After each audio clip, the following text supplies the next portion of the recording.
আপনারা দেখছেন news now, খবরের নতুন ভাষা। वेस्ट एशिया में युद्ध के हालात को लेकर भारी राजनीतिक तनाव के बीच संसद का बजट सत्र शुरू हो चुका है।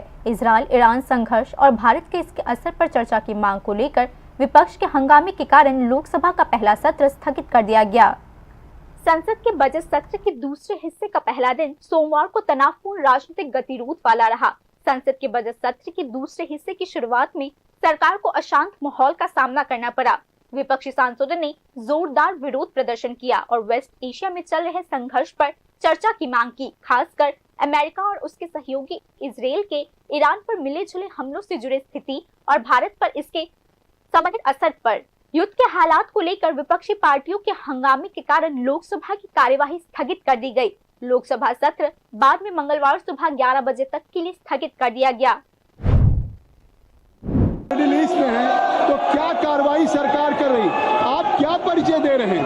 अगर सरकार की तरफ से आपके उस चिंता का स्टेटमेंट आ रहा है, आपके इशूज पे स्टेटमेंट आ रहा है, तो मैं आग्रह करूंगा कि आप लोग सदन को कृपया सुचारू रूप से चलने दें।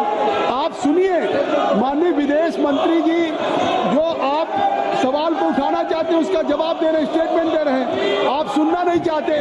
पहले से प्ले कार्ड लेके आए हैं, ये प्ले कार्ड लेके क्यों आए? कई बार अध्यक्ष जी ने कहा प्ले कार्ड लेकर के सदन में नहीं आया जा सकता, फिर भी आप तैयारी के साथ इस सदन को नहीं चलने देना। माननीय विदेश मंत्री। Chairman sir, the Gulf is also a major trade partner, accounting for US dollars.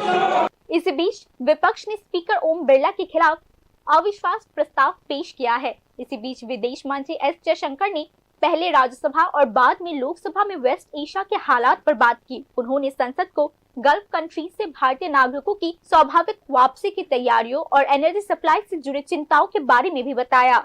मौजूदा हालात में ईरानियन लीडरशिप से बातचीत करना थोड़ा मुश्किल हो गया है। हालांकि भारतीय विदेश मंत्री ने यह भी कहा है कि भारत हमेशा शांतिपूर्ण समाधान और डिप्लोमेटिक बातचीत का समर्थन करता है। I'd like to inform you that every Indian embassy in the region has similarly issued advisories. This is so with Israel, UAE, Bahrain, Qatar, Kuwait, Saudi Arabia, Iraq. Many of them did so on the 20th of February. Israel did it again on the 1st of March. Many of them again in the Gulf did it on the 5th of March. Saudi Arabia did it on the 8th of March. So this has been a continuous exercise. The MEA has set up a dedicated special control room to monitor the situation and respond to queries from those affected as well as their families. Our last update was issued on the 7th of March. Chairman sir, I would like to inform the House through you that our diplomats are working hard to assist standard transit passengers in hubs like Dubai, Doha and Abu Dhabi.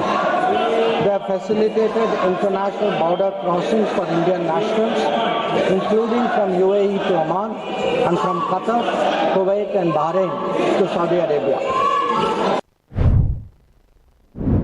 इस दिन राज्यसभा में S Jaishankar के भाषण के दौरान विपक्षी सांसदों ने वॉकआउट कर दिया। दूसरी तरफ लोकसभा में उनके भाषण के दौरान विपक्षी सदस्यों ने हमें चर्चा चाहिए के नारे लगाकर विरोध प्रदर्शन किया। स्पीकर के बार बार कहने के बाद भी विपक्षी सांसद अपनी बात पर अड़े रहे, जिससे संसद की कार्यवाही आगे चलकर स्थगित कर दी गई। Bureau report, news now.